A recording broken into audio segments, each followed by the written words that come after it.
All right, good afternoon, everyone. Let's give it a moment for everyone to arrive from the waiting room. Alrighty, how are y'all doing today? I know most of your videos are off, but feel free to use your emojis and or the chat box. Awesome, awesome. I'm seeing some thumbs up, some hands clapping. All right, so I hope you all are doing well, and I hope you're making sure to take care of yourself. I know 2020 has been quite a bit of a roller coaster ride, and this week has kind of been giving me a little bit of jitters and anxiety, but please do make sure that you're taking care of yourself. And if you ever need someone to talk to or ever need support, know that we're here for you. All right, so it's my honor to welcome you all to the Humanities and the Arts Career Panel. Sorry if I'm kind of slightly looking to the side because you're over here and like the screen is over here. But I'd like to introduce you to several guest San Jose State alumni who are coming back to our community virtually to be able to share their stories with you about, how they got to where they're at, about, their own major and career exploration, and information about their industries and advice for taking the next step to build on your career and your future. And so please join me in welcoming Carmen Kennedy, who is a freelance writer, she's waving her hand right now, and a storyteller at Apple. Our second alumni is Lloyd Alaban, who currently carries multiple roles and has recently transitioned to Newsbreak. But formerly and currently, he was a reporter at Metro Silicon Valley, as well as Milpitas Bee, and a content writer at Cognizant. Our third alumni is Crystal Cardenas, who is a talent and belonging coordinator at Box. And last but not least, you may be familiar with this person, but this is Dr. Shaun Fletcher, who is our very own assistant professor of public relations and sports communication at SJSU. And so, yes, feel free to give me those clapping hand emojis, those thumb emojis. Thank you, everyone. So before we kick off the event, I have some housekeeping rules and, quick introductions and agenda to go over. Awesome, thank you, staff. So some house rules. Number one is please do mute your mic because we do want to make sure that we are able to hear our alumni share their stories and wonderful words of advice. And jumping to bullet number 3, this meeting will be recorded, so that way it's made accessible to you later. So if your mic happens to be on, the recording will pick up on that. So please do keep that in mind. As for your videos, completely up to you. If you're comfortable having it on, please have it on, but if you're not, don't worry about turning it off. Something else to keep in mind is questions, because along the way as you're listening to our alumni share the stories, if you're curious about something and you want to ask someone a specific question, please go ahead and use our chat box and type your question there, because in the back end we're going to be organizing your questions and then later asking them to our panelists towards the end of the event. So if you have questions, please enter them in the chat box. Okay, let's go ahead and hop over to the agenda. Thank you. So these first 5 minutes, it's me talking, introducing, but then we're gonna hop into a 15-minute facilitated Q&A Q&A session. And so that's where we have pre-selected questions to help you get to know our alumni better about what they do, who they are. And then for the next 30 minutes after that, it's going to be audience Q&A. So that's where your questions come in. So please don't hesitate to type your questions in the chat box. We're going to wrap up with 5 minutes of resources and a survey, and then that will conclude our session together. Alrighty, so next slide, please. I have the honor of introducing you to the moderators, who then introduce you to the alumni. So first is going to be Sandra De Leon, who is a career counselor at San Jose State, and she specializes in diversity and inclusion programming, as well as career readiness. She will be leading us on the facilitated Q&A portion. And later on, Jacqueline Vela, who will be joining us later, is a student coordinator at the H&A Student Success Center, and also majoring in journalism at San Jose State. She will be leading us in the student Q&A portion. So you'll have a student perspective there. So without further ado, I'm going to virtually pass this mic over to Sandra to kick us off on our event. The floor is all yours, Sandra. Awesome. Thank you, Sandy. And once again, welcome to all of you students. Thank you for attending today's event. I know sometimes it could be challenging attending these virtual events when a lot of our work is now being done virtually and with everything else going on. But thank you for making the time to be here with us and with our lovely panelists to will be sharing their career journey with us. So for our first question here for our facilitated Q&A session, this question we're going to have, if we can have all the panelists kind of answer this question. And our first question is just kind of an introduction of yourself, your name, your major, why you chose that major, as well as your job title and where you currently work, and just a brief description of what you do in your current position. So I'm just going to go ahead and kind of go down the line here of who I see on my screen. So if I can have Carmen go first. Hey everybody, I'm Carmen, my last name's Kennedy, and I am a creative writing major, MFA program, and I'm just finishing up, or kind of finished up. I gotta pass my thesis on to a couple more folks. But for the most part, I've gotten feedback from it, and got one foot out the door. I have had a long career, but it hasn't been consistent. So I think of it as, BC and after kids, right? So BC, back in BC, before kids, I was an artist.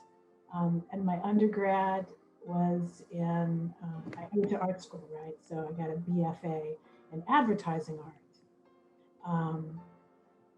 And I worked in Silicon Valley with that. And as computers came about, desktop computers, that is, that kind of dates me, right? I started training all the folks to whom that was something new. So what I was doing kind of segued from art specifically into art and teaching, or art and training. And then after, I'll give you the very short story of it. After kids and family and deciding that I needed to remake myself, I came back to school and I thought, okay, another medium for a creative like myself would be writing. And so that's what I thought would be a good marriage of the artistic me, who was an undergrad at one time, to the artistic me who is a writer using a different medium now, and kind of combining the two to brand myself and make a career. So that's my kind of like major, why I chose it. It was intentional. It was all about creating a path for myself in terms of doing something that I really want to do and being able to make a little money off of it too, So in terms of a job title, Lloyd was talking a little bit earlier and said that he had recently changed positions or changed from one company to another. And I think that you'll find that that is not uncommon in humanities and arts and any of these majors that fall under that umbrella. I too have moved around a lot in Silicon Valley. And that's basically the new working paradigm. Folks don't stay in one place unless it's really doing them well. And to have the ability to move around also gives you a chance to grow in ways that you might not otherwise. So in terms of job title and company name, I'm just going to put it out there. I move around, just like you, Lloyd. My last gig was at Apple, but I've done really small gigs too, and it's all good. Oh, what do I do in my current position? Okay, write. So that's simple, Well, and writing comes in so many different forms. Again, I approach it as a creative. So we'll unpack this a little bit later, but writing is just not pen on paper or, to update it, yeah, typing into your laptop. It's a lot of stuff. Great, thank you, Carmen, for that introduction. And as Carmen mentioned, and maybe some of our other panelists today, but we do often see this of, going through career changes or transitions, and at times having to reinvent yourself. So thank you for sharing that. Next, I'll go over to Dr. Shaun Fletcher. Good afternoon. I'll take each of these. The easiest one first. My name is Shaun Fletcher. My major, and this is almost 20 years ago, I actually teach in the department that I graduated from, which is public relations.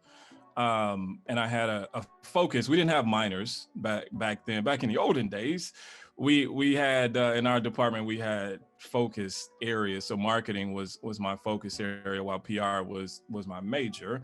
And why I chose it is a couple of reasons. One is I like people most days, and it's a people business. PR is a people business, it's public relations, as you know. And there's a strategy around it, and I love strategy. I love, as any of my students will tell you, I love strategy. I love thinking beyond what we see and try to have a few steps ahead that allows for us to position ourselves for the best outcome. So I love that part about it. And when I started to learn that I could communicate and also have a applied job behind it that could be lucrative and open up some doors, that was the spot for me. Previously, I was somewhat interested as a student, more so in kind of sociology and some of the unapplied areas of communication. So when I learned about PR and that there was a business element to it, I went to it. My current job title is Assistant Professor of Public Relations, and I've recently added sport communication to that as well here at San Jose State. And there's quite a bit of a misnomer in terms of what a tenure track professor does. Teaching is but one of our job responsibilities. That's usually what our students see. Outside of those who participate in research with us, the majority of what students see from us is our teaching. However, research and scholarly activity is a part of my responsibility, along with staying active in my industry. So I sit on the board for the Public Relations Society of America, Silicon Valley. I also do quite a bit in terms of sort of activist types of work. So I have opportunities to speak in the media and some of our news networks here locally and abroad more recently, to where I'm able to talk a lot about the work that I'm doing here on campus from a social injustice, social diversity and inclusion standpoint, but also I get to kind of dabble in sport, which I love as well. That's also a part of the job. That's a cool part about being a tenure track professor, is that we get to exercise some of that love that we have and speak out on certain issues that we may not be able to talk about in the classroom because of our teaching mandate. So there's quite a bit that I'm able to do in this role as a tenure track professor. Awesome. Thank you, Dr. Shaun Fletcher. And I think it was interesting for you to share also kind of the perspective of the faculty experience, how it's not just being in the classroom, but, also research, as well as, maybe being an activist and in the community. So I think that's important for students to also kind of be aware of. And also kind of what you mentioned of finding a career that it sounded to me like aligned with your skills and your interests, right, of working with people, but also kind of that business side and whatnot. So thank you for sharing. I'll move on here to Crystal. Thanks, Sandra. Hi, everyone. My name is Crystal Cardenas, and I graduated in 2018. I had two majors. I majored in Spanish and Global Studies. To be honest, I don't know initially why I chose those. I didn't have any plans to go to college when I was graduating high school. It just wasn't a conversation that my family had. No one in my family has pursued higher education. I come from a family of immigrants from Mexico, and not anyone in my family really had money to go to college, so it was not in my mind to go. So when I finally got into San Jose State, I was exploring some majors, figuring out my way around campus and just how to do this thing called college. And I met some really nice people through the Spanish department and reconnected with one of my high school teachers, and she encouraged me to major in Spanish. And so I thought I might also major in global studies because I thought it was interesting to learn about other cultures. So that's kind of where the decision to major in those two came from. It was a lot through exploration.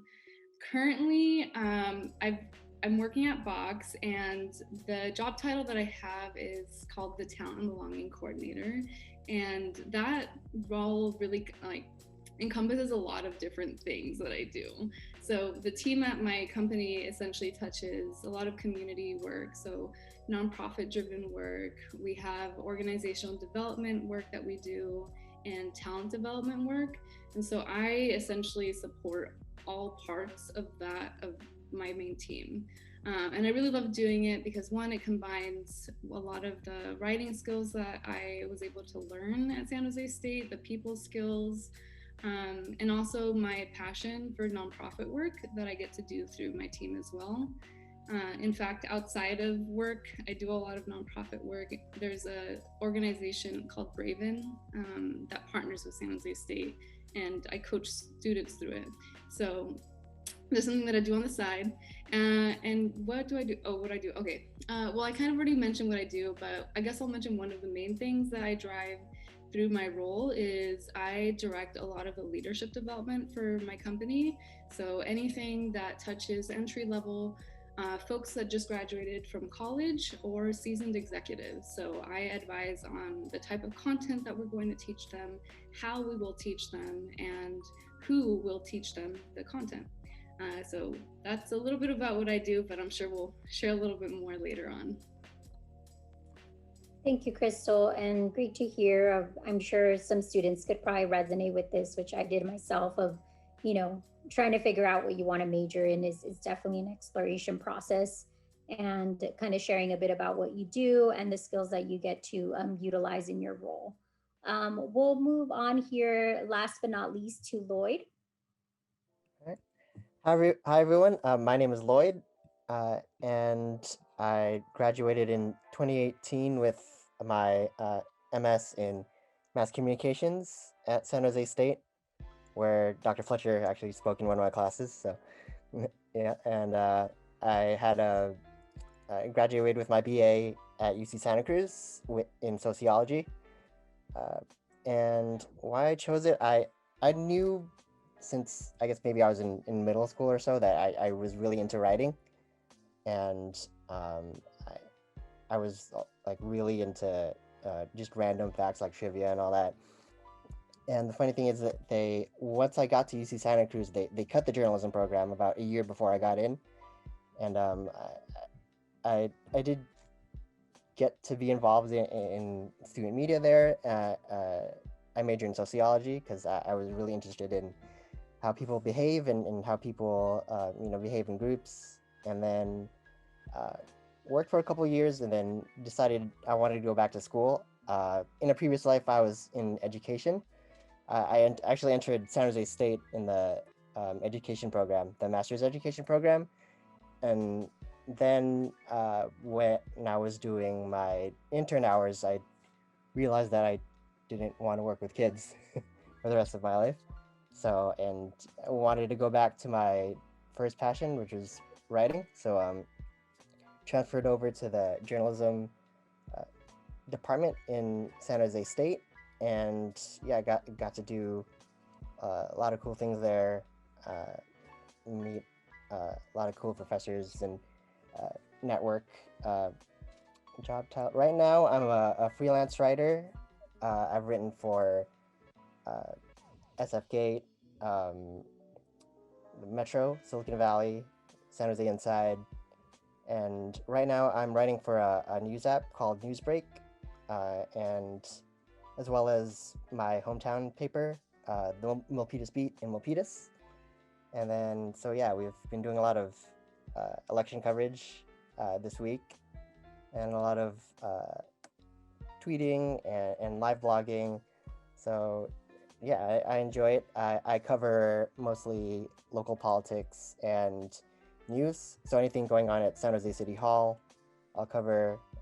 Milpitas City Hall, anything in the South Bay that has to do with politics or local news is what I cover. And what do I do? Yeah, I do. I write articles. I'm in print journalism, and starting to get into data journalism because that's the next big thing in the journalism industry. So yeah, doing all that. So yeah, and I'm sure we'll get to more into it later. Yeah. Awesome. Thank you, Lloyd, for that. Nice to see the different ways you're using your writing skills through newspaper articles or Twitter and kind of your focus of politics there. Thank you all for sharing. So I'm going to go ahead and move on to the next question. And just for our audience, just to let you all know, I'll kind of move through these questions, the following questions a bit more quickly. And for sake of time, we will have certain panelists answer these questions based on their indicated previous preferences. So I'll move on to question number 2 here. So for question number 2, I'll have Shaun answer this question first, which is, how did you find your current job and how would you recommend job searching during this time? That's a loaded question. You would almost guess that I didn't look at it beforehand, but I did. In this particular role, I was actually at Apple prior to coming to San Jose State. However, just to kind of talk a little bit about preparation, which I know we'll talk about a little bit later, I had taught as an adjunct, and if you don't know, it's basically a part-time instructor on a college campus for about 12 years before even coming back out to California when I was living in the DC area. So I stayed in the classroom, although it was not full-time. So teaching has always been my first love. I just wanted to primarily execute my strategy of getting some actual field experience so I can not just talk about it, I can talk about it from a standpoint that I did it, that I did the work. I worked in the industry for some pretty rigorous, successful companies. And now I can bring that expertise and that experience into the classroom. So that had been my strategy for a very, very long time. And I started to move sort of towards the apex of my career to where I had to make a decision. I had to decide if I wanted to stay on the track of the corporate world, of moving up the ranks. I had started to move into managers and managers of myself and now managers of leading people. And once you start to move into that area, now you need to make a choice because you have to go all in, or you have to decide that this isn't for you because it's a major, major commitment. So I got to that point to where I had to have a conversation with myself and my family and say, okay, well, it's now the time to try and move into teaching. And one of my mentors back when I was on campus, Bob Rucker, just kind of serendipitously said, hey, listen, there's a role that's coming available in PR. Have you thought about it? And it just happened to catch me at the right time. And I decided to take advantage of that opportunity and jump from Apple over to San Jose State. And there's a long, windy road as to how I even got to that point, but I'll talk about that later for the sake of time for everyone else. But I would recommend job searching in this time, just as I would prior to COVID. Be as aggressive and as innovative as you possibly can be. This isn't the time to be shy. This isn't the time to be bashful about reaching out and networking. There's a tremendous amount of digital sites that allow you to do that, not just LinkedIn, by the way. There are a tremendous amount of professional sites that allow for you to brand yourself to where now you can position yourself for the jobs that you want. Because I can attest to this, and many on the panel I'm sure would say the same thing, is that when you are going through a job hiring or internship hiring process, they look at everything. We look at your social media sites. We look at absolutely LinkedIn, that's a no-brainer.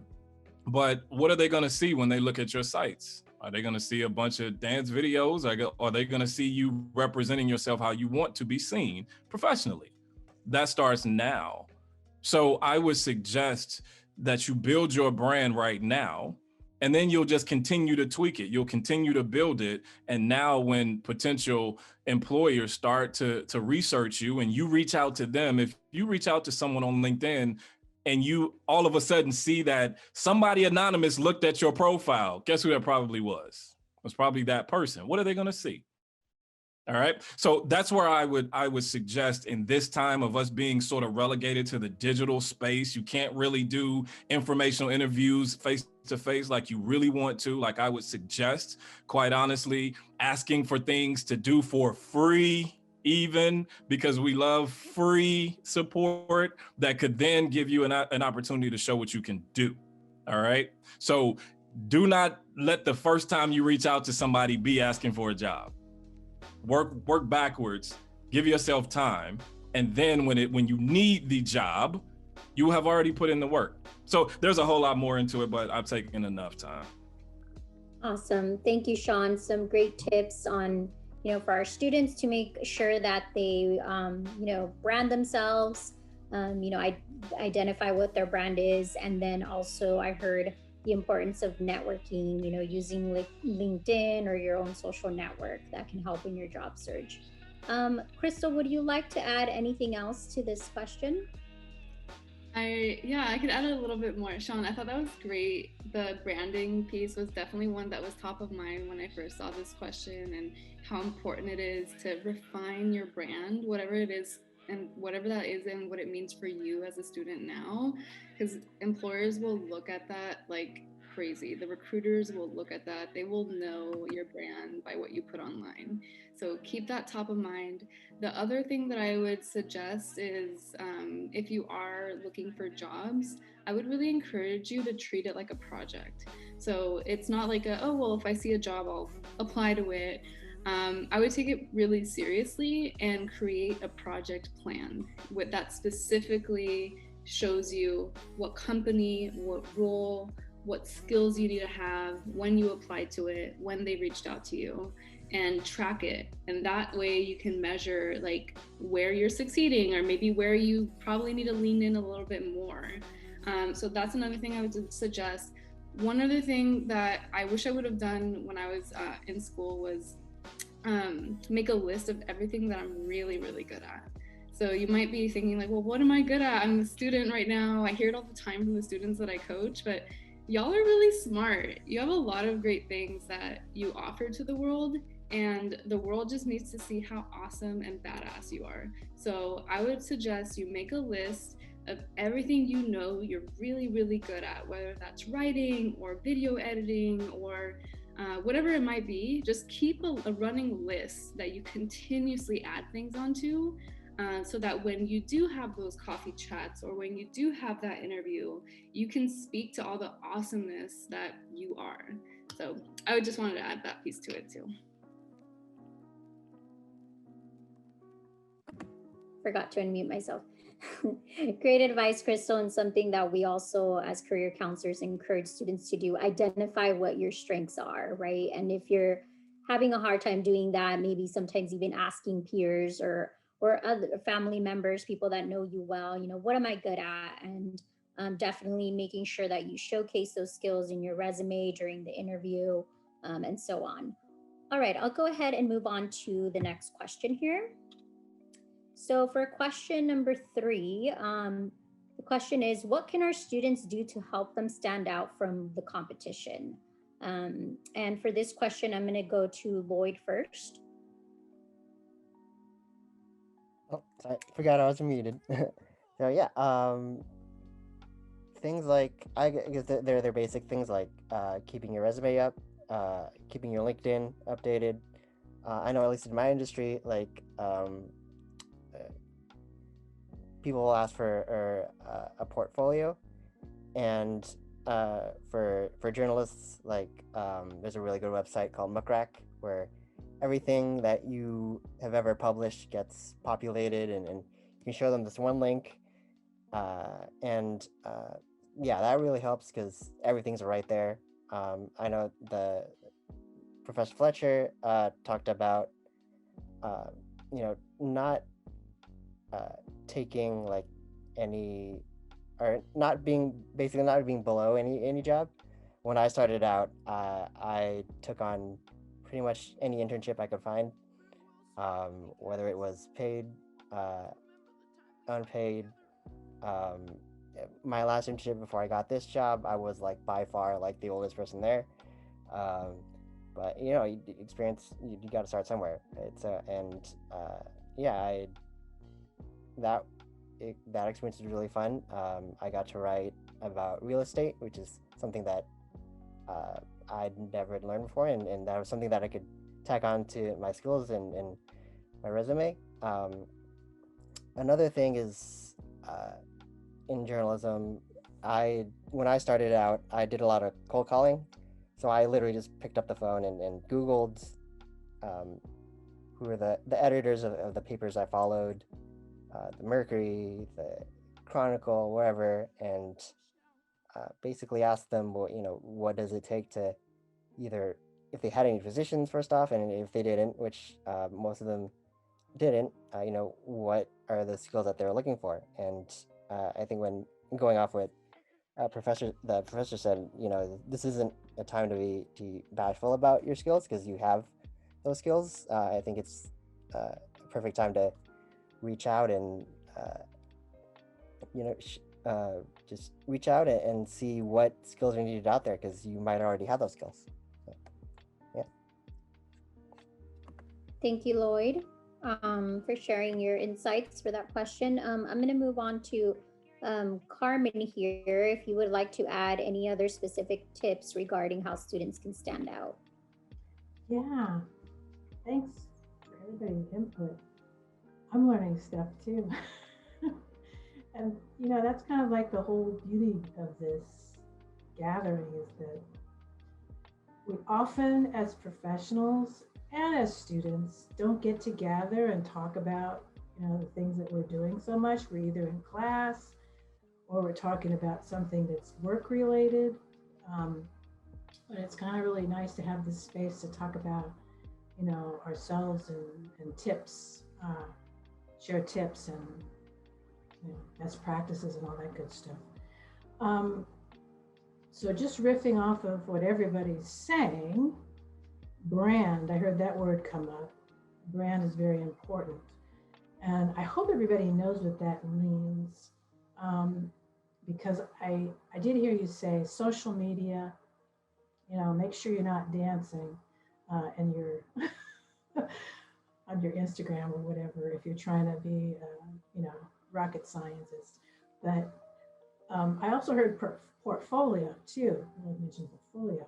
So if you are maybe one of Lauren Welch's folks and your major is music and dance, then most definitely you want to have that, dancing on your social media, but you want to curate it. And I think that's kind of like the secret sauce of branding. You can show yourself, you can be your authentic self. You can show the fun times on your social media, but you want to curate it because you want what's posted to best tell a story. And again, one of my titles that I attached to myself is storytelling. You want to tell a story of you to whoever's looking. And trust me, people will be looking. My mother once told me, everybody's looking at you. Well, it's even more so in the day and age of, social media, internet. So,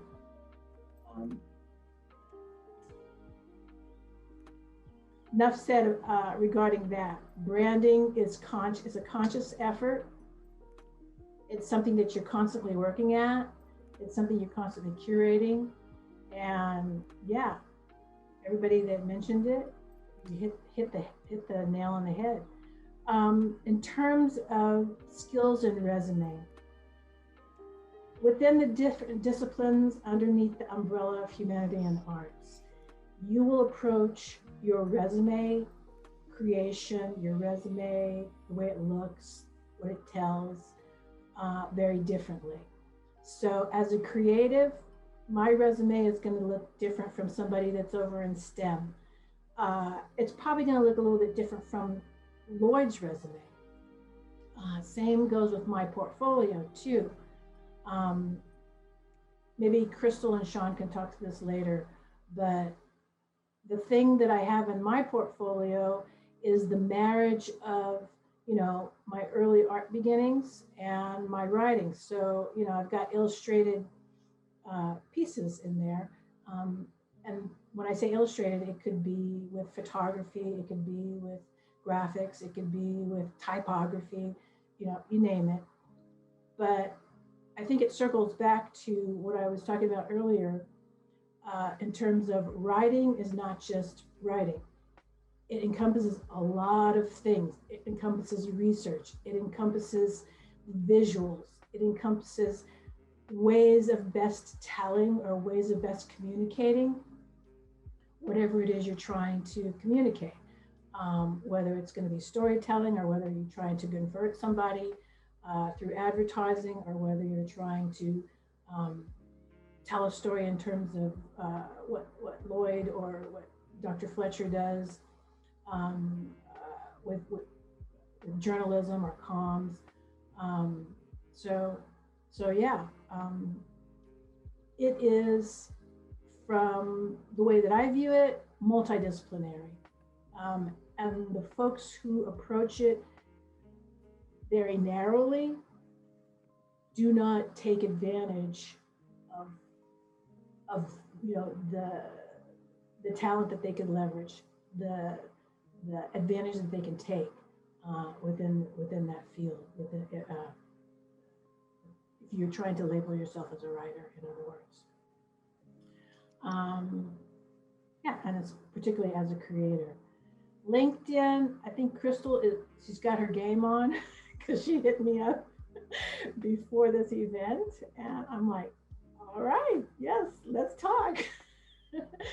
And Dr. Fletcher was talking about how, yeah, you talk to folks first, you don't hit them up for a job first, you create the relationship. It's all about relationships. We're in school to create relationships. And then at work, we should think of our work interactions as relationships. And you never know where those might go. So yeah, when you do show up with your hat in your hands, you know, looking for either an opportunity, a job, a lead, or whatever, you already have that relationship at least started. Yeah, there you go. Oh, shut up. Go ahead. Sorry. Thank you, Carmen, for sharing. I think those are some great tips in terms of also, you know, making sure that what kind of stood out to me, what you mentioned, is making sure that students' brand is curated, right? And that it's that you're telling a story, whether it's through your LinkedIn, your resume, through your portfolio, the different ways you're branding yourself, and kind of thinking like, what do you want employers to remember about you, or recruiters, right? So thank you for sharing. Dr. Shaun Fletcher, is there anything else that maybe wasn't mentioned that you would like to add to this question? No, really the biggest thing that I saw in my career when I would go and talk with different groups, or I would mentor, or even now when I have a number of guest speakers who will come into my class, the number one thing that they say that they're usually disappointed in is afterwards is when they hand out their information, no one follows up. And they are waiting on students to follow up. And the ones that do, actually, I had a guest speaker from the Minnesota Vikings. last semester come in, and it was in my sport class, and they loved it.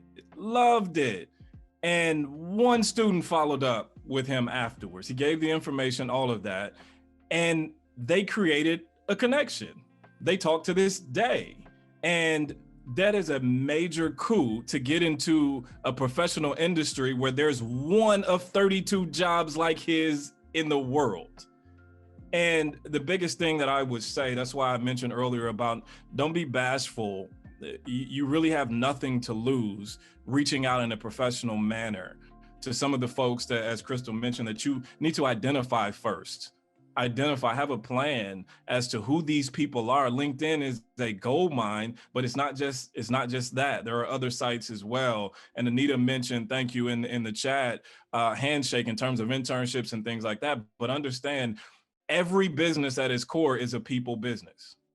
And it's still about forging relationships. It's still about being able to express and articulate the value that you bring to a certain organization. There's no substitute for that. And when you remove that portion of it, that human connection portion of it, you become words on a screen like everybody else. You become a resume in the hopper. You become a list of qualifications that are just like everybody else. But it's those people who reach out and put themselves out there to be able to have a Zoom one-on-one, or to be able to, when we lift this COVID-19 restriction, be able to ask for a cup of coffee.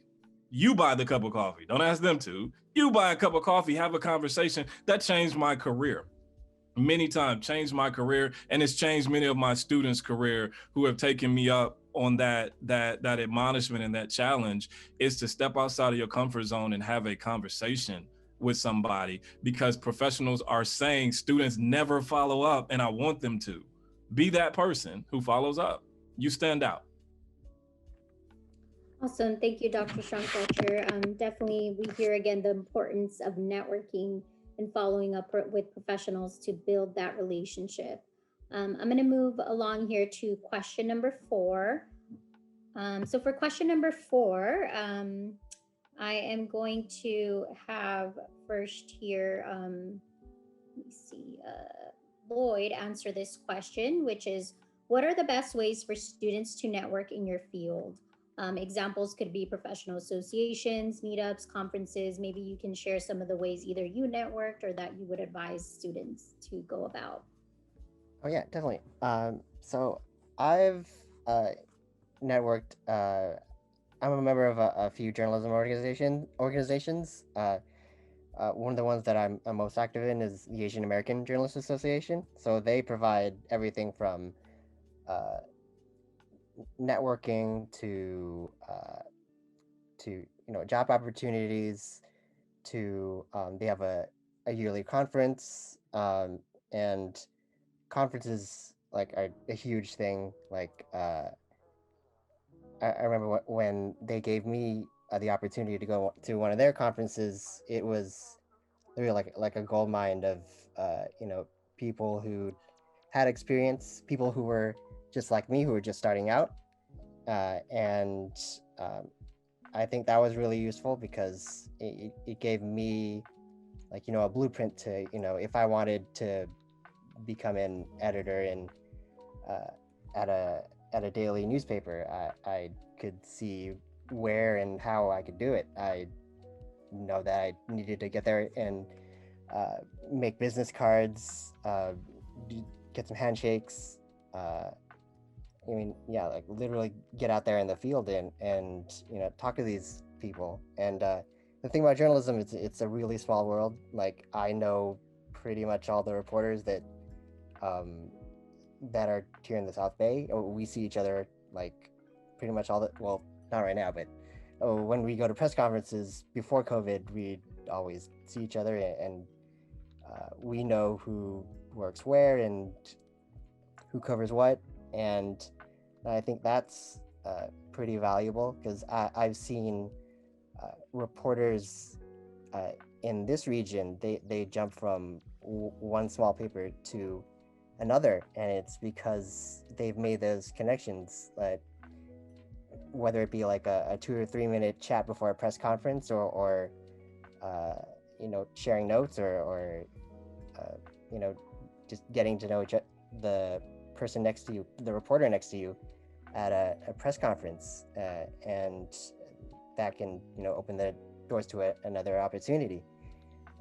And yeah, just networking, and I think I mentioned a few minutes before, cold calling, and just literally picking up the phone and you know, looking for an editor or a reporter to figure out what your how they do things and what they report on, and figure out if that's what you want to report on as well. So yeah, lots of things. Yeah. Thank you, Lloyd. Definitely, I agree with, you know, students attending events where they get the opportunity to network with professionals in their field is a great way to, you know, build those connections. And as you mentioned, sometimes some of these industries could be quite small, and, you know, people know each other, and that's a great way to, you know, follow up into other introductions as well and get to meet other folks. Carmen, would you like to add anything else to this question? Sure. I'm going to speak to all the introverts in here, because there is such thing as networking for introverts. I never did really like the large networking environments, and I think very seldom does anybody just break down and say, you know, I know that's I know that's the trend, and that's what, you know, we're being taught to do, but I just really don't feel comfortable doing that, you know? So I'm going to say it for us introverts. I don't really like doing that. And yet, I do not want to discount the importance of teaching yourself to present yourself to others, okay? So where I say I'm an introvert, that means that I usually come home and I, you know, regroup, and I get my energy from home. I don't get my energy in big groups. As a matter of fact, in big groups, I'm usually expending my energy, right? And I need to come back and recharge in a quiet place. But I have trained myself to, you know, speak in front of large groups. I've trained myself to make small talk, to put myself out there, to give my elevator pitch. Something that didn't come up, but if you don't know what an elevator pitch is, it's talking about yourself very quickly to somebody within, you know, a short period of time, perhaps the time that you would spend on an elevator getting on and off, telling that person what you do, perhaps what your background is, perhaps what you're looking for. So yeah, all of these things are really good skills to develop, and you'll have to decide perhaps what's the best way to go about it. I took theater back in the day, and you know, that kind of helped me develop some of those skills. I also just knew the usefulness of having those skills. Some people do speech and debate, Toastmasters, you name it. But I think it's very important. You're going to have to find out what works best for you. I also cannot discount the importance of leveraging or working your social media. And this is great for introverts because you can be in so many places at once. You can develop what you want to say. Sometimes I, you know, get my words jumbled up. You know, the perfect platform for curating, again, what you want to say, what you want to put out there, the conversations you want to have is through either email or social media. And so it's very careful. I mean, it's very important that we're careful about how you come across. And as a writer, is ever so much more important, right? How you come across in your writing, in your emails to somebody, in your posts that you create. Because the tone will set your brand as well. Let's see, last but not least, I would say that if you do enough of this over time and you're patient with yourself, it's possible to get to the point where you can do passive job searches. People will start to come to you. And because I've been plugging away at this for so long, I'm fortunately at that point where with keywords, with what I have out there, with what I have in my portfolio, with the different places that I've posted my skills or my work, I can have folks coming to me and say, hey, we got this opportunity. I know that takes time. I know that that's not something that happens overnight, but if that's the place where you would like to be at one point, then definitely it's possible to work towards something like that. So we all have our different personalities. We all have our different work styles. Find yours, embrace it. Don't be hard on yourself if you're not, belle of the ball at first. But find your groove, find your niche, perfect it. And I think that's the place where you will thrive. That's the place where you will bloom. That's the place where you will come across as your most authentic self. Thank you, Carmen. Definitely agree with, the importance of kind of putting yourself out there and practicing networking skills. And I think, it seems many in the chat resonated with, being introverts. And I myself am an introvert as well. And so, thank you for sharing that. I think for those of us that are introverts, I think it's important to remember that just because we're introverts doesn't mean that we can't socialize well or that we can't develop those social skills. But part of it, as you mentioned, Carmen, is kind of, doing that through classes or presentations and just getting comfortable going to meetups and talking to people. So thank you for sharing. So I something else with that too. I just want to note that there's some folks in the audience and I want to give them kudos, shout out. They have popped in on the club that I founded at San Jose State. So clubs and a lot of these things that are happening right there on campus. Crystal mentioned Braven.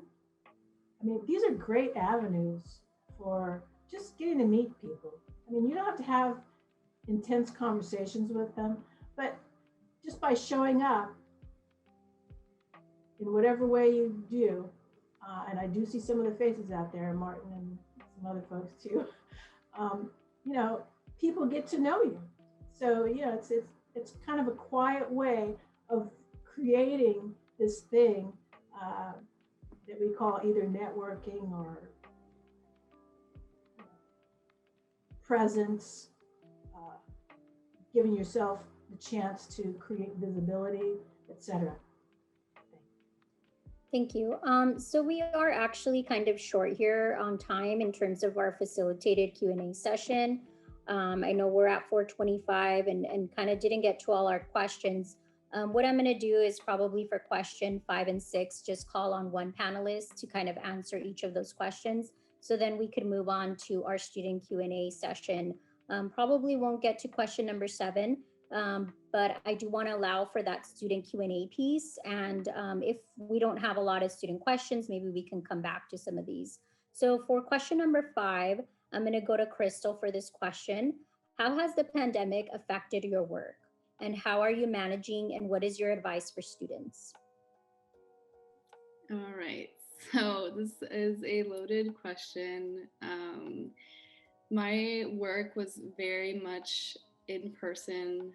The company that I work at had to really transition from being so in-person focused to being more hybrid and eventually virtual entirely. So I mentioned earlier, I think I mentioned that I help consult and direct a lot of the programs that we develop for executives, incoming leaders, managers, and so forth. So all of that had to be moved into this virtual space that people anywhere could access at any time. And I've developed content for people in Japan, in all across Europe, Australia, Canada, all over the world. So I really had to think smart about what do people need, when do they need it, and how can they access it? And that really helped navigate how I was going to do my work. And so being in the position that I was able to access resources to get a new product to help navigate this new virtual world. And so I kind of played the role of a product manager for the first 5 months of the pandemic and consulted and implemented a new product into my workflow to administer a lot of what we were doing in person. And what we use is if you decide to go into talent development type work or organizational development work, you'll hear about something called a learning management system. And I think SJSU uses one. I think Canvas might be one. So you'll basically live inside a system like that. And so I essentially run that for the entire company. And I would say it was really hard the first time, or the first month. It was really, really hard because people were not used to this. I mean, who can be used to this? This is all really new, really complicated. There's so many different things that are affecting our communities. It's a really stressful time. So I had to transition a lot of our products into virtual way of accessing them, but also a lot of the management style changed with this transition to the virtual world, where I had to manage up a lot. And what I mean by that is when there was a lack of direction, or maybe someone's freaking out, like, oh my gosh, I'm so stressed out, what am I gonna do?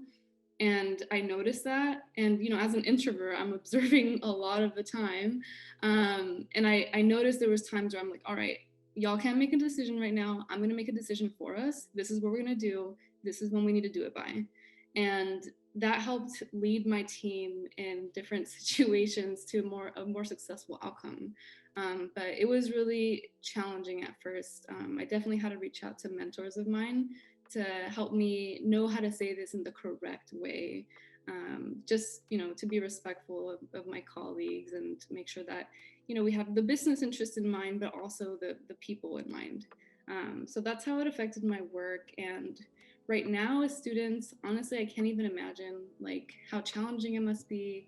I have younger siblings who are in college now, and I'm doing my best to coach them and be there for them. I also, like I mentioned earlier, I coach students from San Jose State through Braven. And one of the things that I've noticed has helped well for them and that we've had discussions about are two things: setting boundaries and knowing how to negotiate. Those two things have been the two things that I've noticed really pull my students through these past, however many months we've been in this situation. And what those two mean is boundaries, setting boundaries on your time. How much time are you spending studying? How much time are you spending with your family? How much time are you spending alone in silence? That one is super important. So defining the boundaries that work best for you and the environment that you're in. And second of all, negotiating. I know a lot of people kind of get nervous when they hear negotiating, or maybe they don't know exactly what that means in the context of their situation. But negotiating can mean so many things. It could be negotiating with, if you're working, you can negotiate either for higher pay or for development opportunities. Just because we're in a pandemic does not mean that your employer doesn't have to invest in you. They should always be investing in you. So you can negotiate for development opportunities in work, but even outside of work, negotiation works well with your friendships, your family, if you have a significant other. Learning how to negotiate on the things that you need at that given moment or what next step you want to take has worked really well for the students that I've been coaching and my siblings as well. And I think right now being in college is the perfect time to refine your negotiation skills in the context of your personal life, your professional life, refine your boundaries right now in college. Because let me tell you this, when you start working, there are some employers who will want you to work 24/7. Well, when you interview, you want to make sure that you avoid those, but learn how to set up those boundaries so that you have time to take care of yourself. Because if you can't take care of yourself, you're not going to show up as your best self. And you want to take care of yourself first before you can be there for someone else.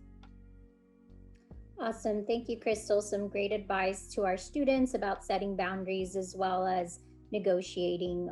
For the last question for our panel here, question number 6. I'm going to ask if Dr. Shaun Fletcher could answer this question. What were some of the challenges you had to overcome as you pursued your education and/or career? How did you overcome them? Speaking of loaded questions, I would say some challenges that I faced as I pursued education and also my career was one from sort of an intra-personal standpoint, dealing with imposter syndrome for me. I didn't feel like I belonged. I was a student athlete at San Jose State. I played football. I was in the football culture, even though, I was very much so attuned with my academic pursuits. However, I didn't feel that I could compete with those who dedicated 100% of their academic tenure to that. I felt as though I split my time. I felt, for the most part, as though I identified more as a athlete student as opposed to a student athlete. So I left San Jose State feeling as though I didn't really know where my place was now that I was focusing on competing in a world predominantly academic. So I had to deal with the self-work and the personal work of I can compete. I do belong out there. I do belong. I can compete with the Stanford graduates. I can compete with the Santa Clara graduates. I can compete across the board because I'm me. And because I do have a certain unique skill set that others don't, I need to cultivate that. And I need to now move forward and augment and enhance it. And once I realized that portion of it, I dealt with the imposter syndrome. I continued to deal with it, but it subsided. It lessened. It didn't bring me anxiety. Speaking of introversion, my MBTI is an introversion preference. I just realized that, I'm not going to be limited by it because introversion is no more of a deficiency as extroversion is an advantage. It's not. However you position yourself is what's going to allow you to move forward in the most productive way. I've seen many extroverts who did not position themselves to take advantage of that personality trait. And I've seen many introverts like myself who realized that, there's some self-care that needs to take place. When I finish this, or when I finish media interviews, or I finish keynotes, I turn off the light and sometimes I'll sit in a dark room to decompress because I'm an introvert. But I know that my goals require some, at minimum, ambivert traits, and at max, some extrovert traits. And I will slide to that side of the personality continuum, and I move forward. But I realize, and that's part of MBTI, and that's part of knowing yourself and assessing yourself, like I did when I exited San Jose State and with a 2.3 GPA, and realized that I could not get a job. I could not get into graduate school. I ultimately, true story, I got admitted to the University of Central Florida, to their Nicholson School of Communication. I got admitted on a provisional basis, which meant you can come down here and prove yourself and we may admit you. So I packed up my car and drove clear across the country down to Orlando, Florida, and I worked my tail off. And I was not admitted into that program until the semester I graduated. I did not fully get in it. You're admitted to this program, Shaun Fletcher, until the semester I graduated, because I bet on myself. And there were times, speaking of introversion, that the question would come to me in a class of people that I didn't feel worthy of being within, and I would forget what the question was because I was terrified. And I would get I would get that a lot because I was an introvert, but I also was dealing with some imposter syndrome feelings. So challenges are not just external, they're also internal as well, and they start internally. And once I realized that, you know what, I can compete, I just have to give that same effort that I gave on the football field. I need to give that to this area that I'm pursuing. I realized that and I excelled and I graduated with a 3.9 and then decided, you know what, I feel really good about this. Let me go get this PhD since I'm really feeling good.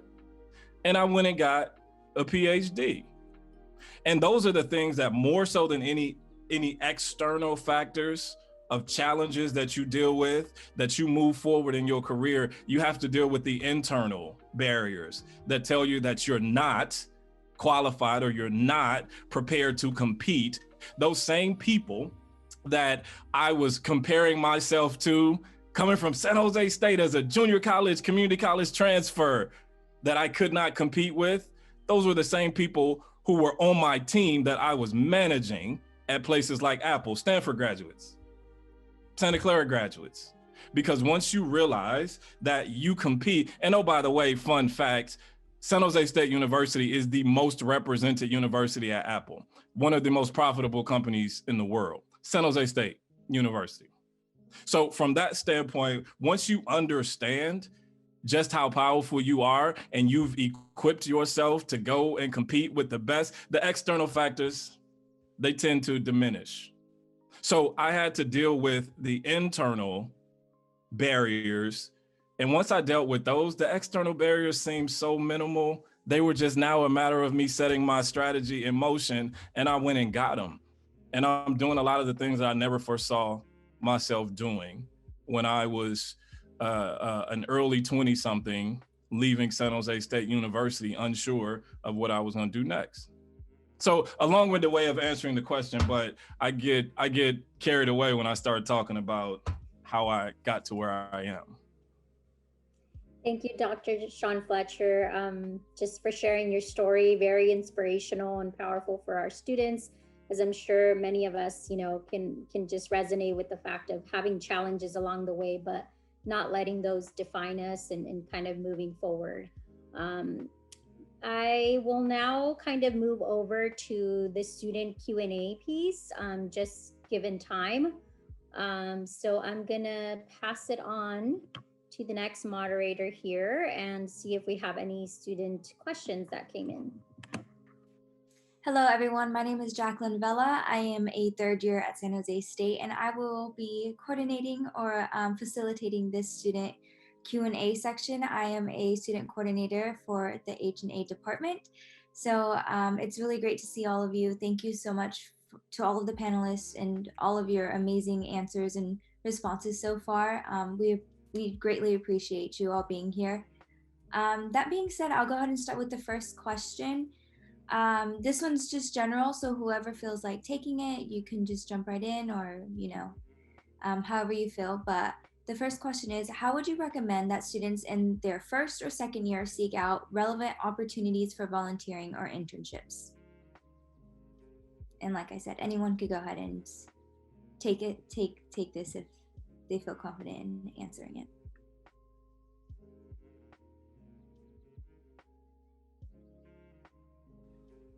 So the first or second year, you said? Yes, for first or second year students. Yeah, that's a tough year, right? First and second year, because you're just trying to get your mojo going in college, especially if you're just coming, if you're not familiar with the college environment, like if you didn't go to a junior college first. Those are some really tough years to kind of jump in. You're getting acclimated. If you're living on campus, and you probably are if you're a first year, right?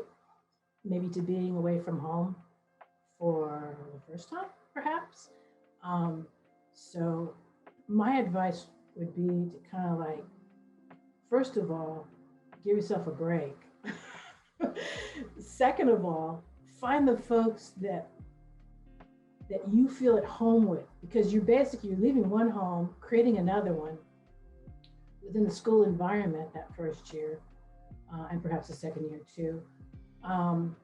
Trying to get your mojo with the enormous load of work that comes at you in institution of higher learning, which is probably very different from what was happening either in high school or maybe even at the junior college level, depending on your experience. And just, like I said, make home first before you go for the academic stuff, because a lot of what you're doing at that point too is finding yourself.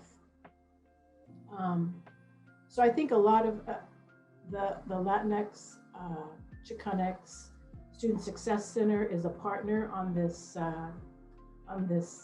endeavor, this panel that we've created here. So if that group is the group that's, you know, your home base, then yeah, make the connections, find home there. If the Black Student Success Center is where you're going to find home, so be it. If some of the clubs that offer activities in your wheelhouse, in the place where you feel comfortable, whether it's, you know, writing, or whether it's art, creation of art, and you name it, music, then find those families, get comfortable first, get your mojo going, and then jump into the career stuff.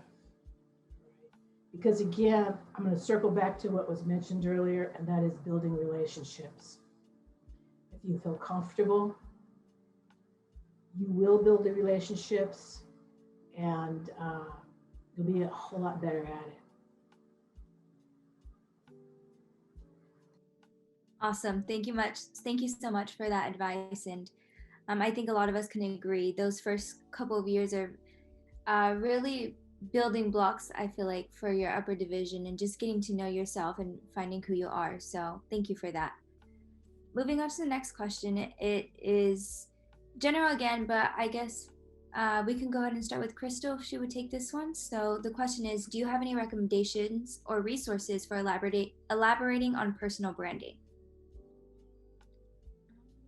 I have a blog, so shameless plug. You can go check out my blog.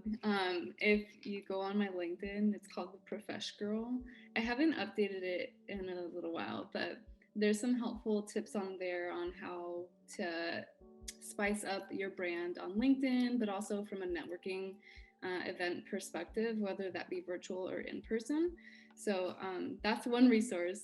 Another thing that I have found very useful is following people that you love and respect on LinkedIn. So if we're thinking of like purely branding from a professional perspective, I would advise you to go and seek out those people in LinkedIn that you respect and that are just smart people that put out things that you're interested in. Follow them and honestly just study their LinkedIn, study what they're posting. One of the things that I did for myself when I found out that I needed a LinkedIn, I think I was a sophomore in college, and I didn't have a LinkedIn. I didn't even know what an internship was. And one of my good friends, she was a PR student, and she told me like, hey, you need to get a LinkedIn like right now.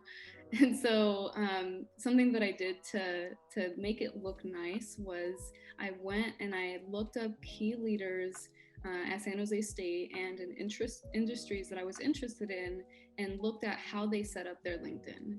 How are they setting up their brand? What are they writing about? What articles have they published? Which posts are they liking? How are they commenting on other people's posts that they're uploading on LinkedIn? So I would say there's a lot of research involved with developing your brand, but it also entails just getting to know yourself a little bit better.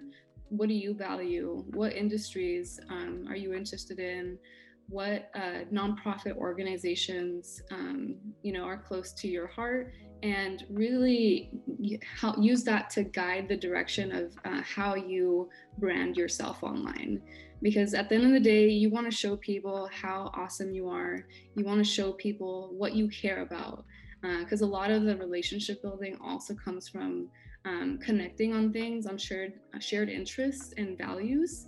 So do some digging, research, and find those people that you'd like to be like someday, or and use that to think about how you might create your brand online on LinkedIn or Instagram or whatever other platform you're using.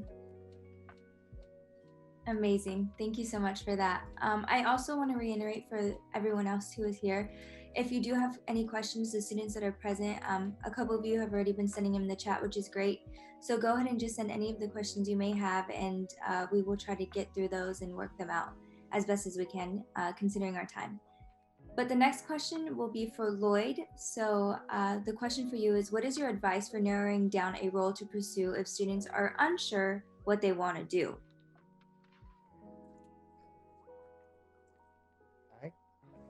Well, for me, I tried out a lot of internships. I put on a lot of hats. So really, I think one of the first things is just get out there and try do things that you're interested in. I know that, and when I was in undergrad, I really didn't know what I wanted to do, but I knew I had some kind of idea, and I think just going back to getting to know yourself, and first off knowing what you want to do. I knew I wanted to write. I just didn't know where and how I would apply that. I think one of the first internships one of the first jobs after college I took, I was writing about women's products, which I had no idea to write about. I actually had to,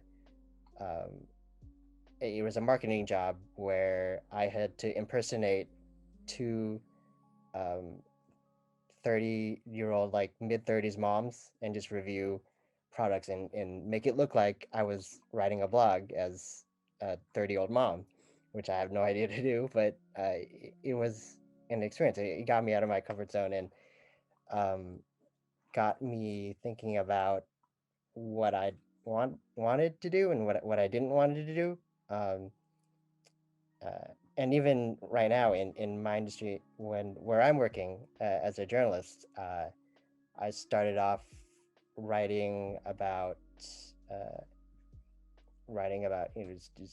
random things until I really found my niche in local news and local politics.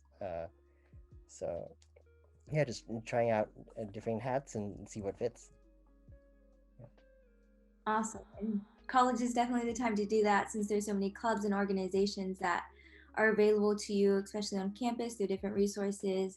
I know they've mentioned Braven a couple of times, which I've heard is a really great, opportunity to be a part of. So take advantage of all of the options and resources that you have. So thank you for that. The next question will be for Dr. Shaun Fletcher. So the question is, what additional digital tools or platforms do you recommend for students to network and showcase their work, skills, and brand?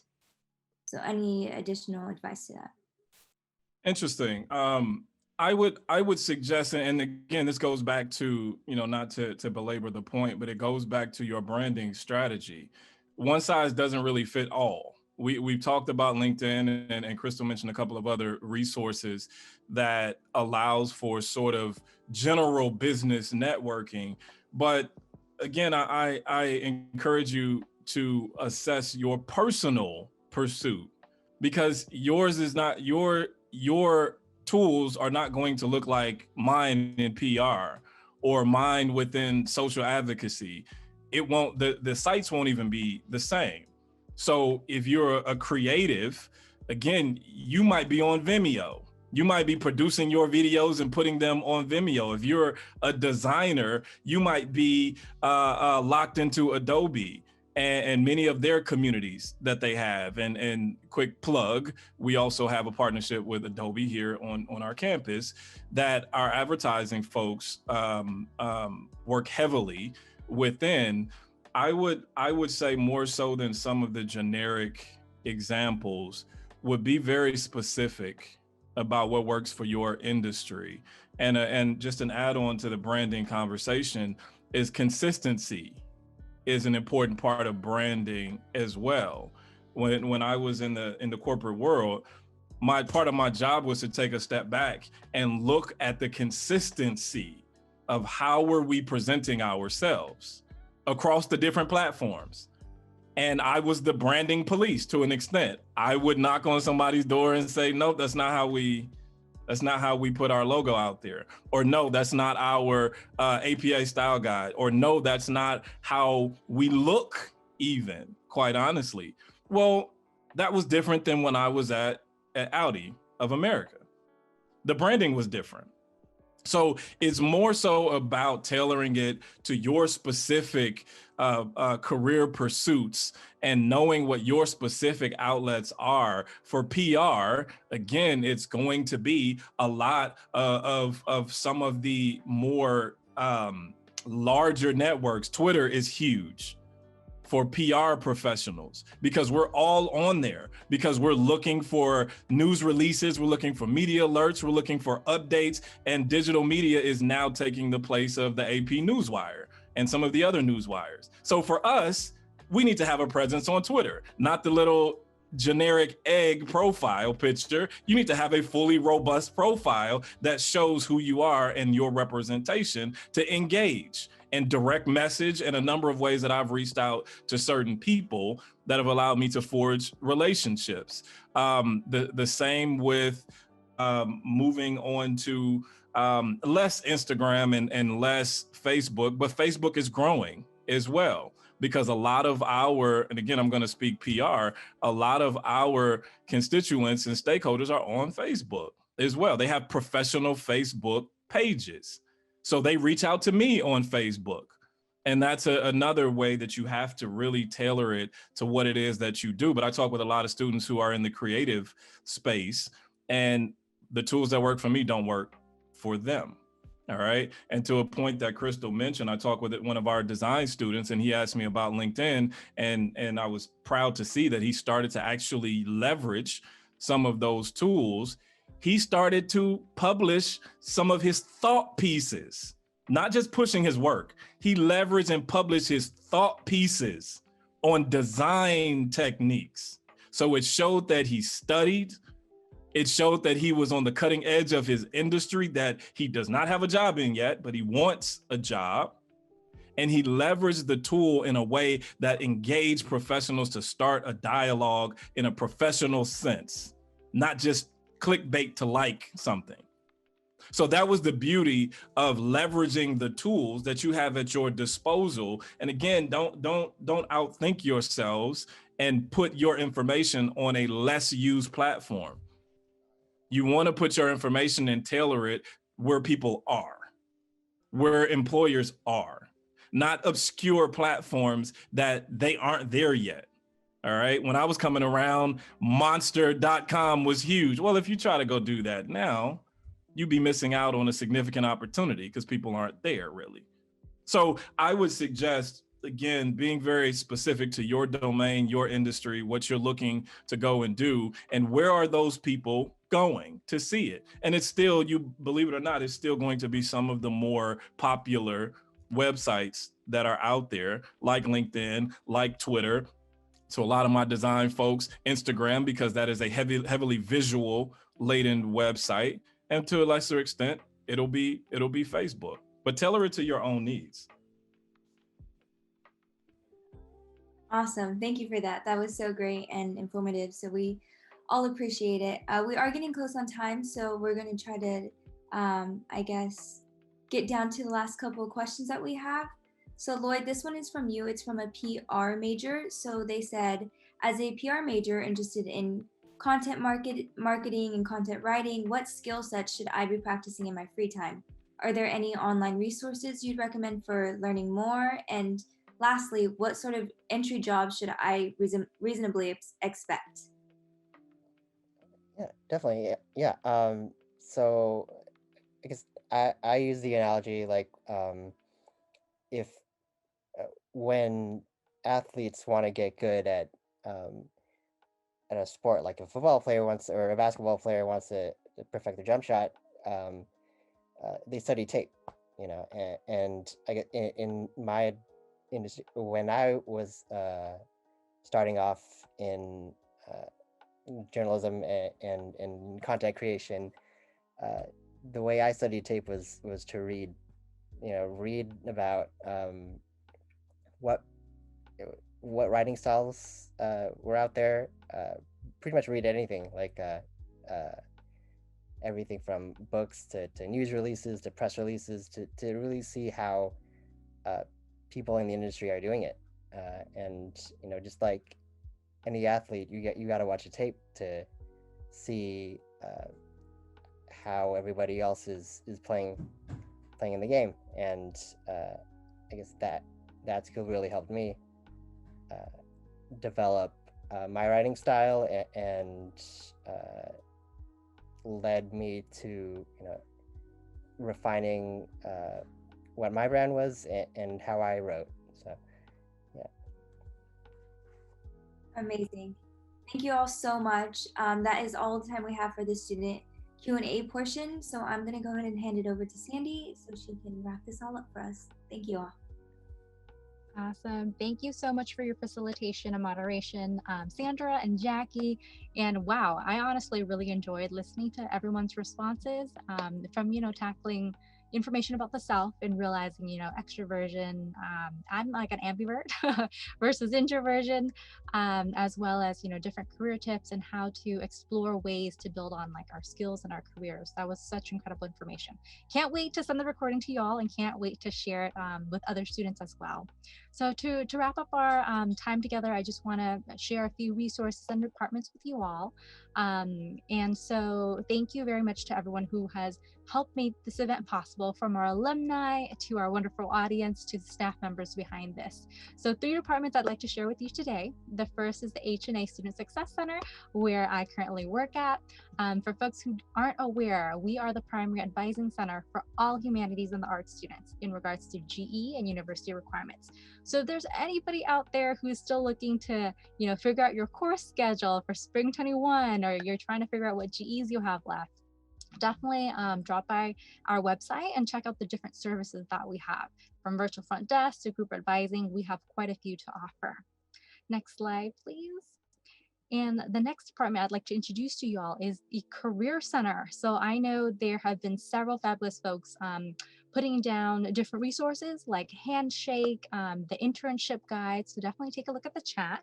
And if you're interested in scheduling an appointment with a career counselor to talk about, what you want to do with your career, what can I do with my major, or, just getting tips on, how can I better prepare for my interviews, or taking a look at your resume, definitely check out Spartan Connect, EAB. That's how you schedule your appointment.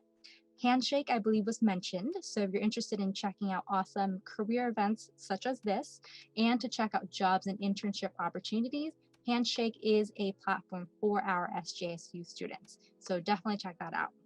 Next slide. And last but not least, we have the Chicanx and Latinx Success Center, also known as Centro.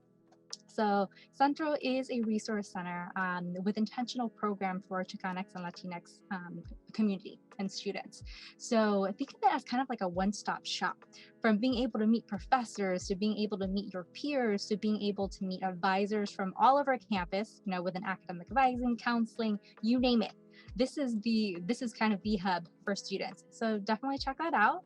The website, email, as well as social media are listed. And so a big thank you to everyone who's helped make this possible. But one last thing, small request that I'd like to ask you all is on the next slide. And so we do have a quick survey that is being linked in the Zoom chat.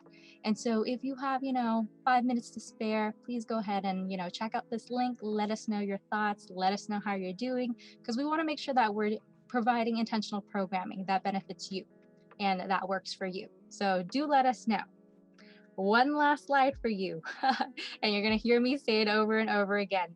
Thank you. Thank you again to our alumni for sharing your stories, for sharing your wisdom and advice. Thank you to our audience for being here. Thank you to the incredible team for making this possible. And I hope you have a wonderful, not Thursday, but Friday's Eve.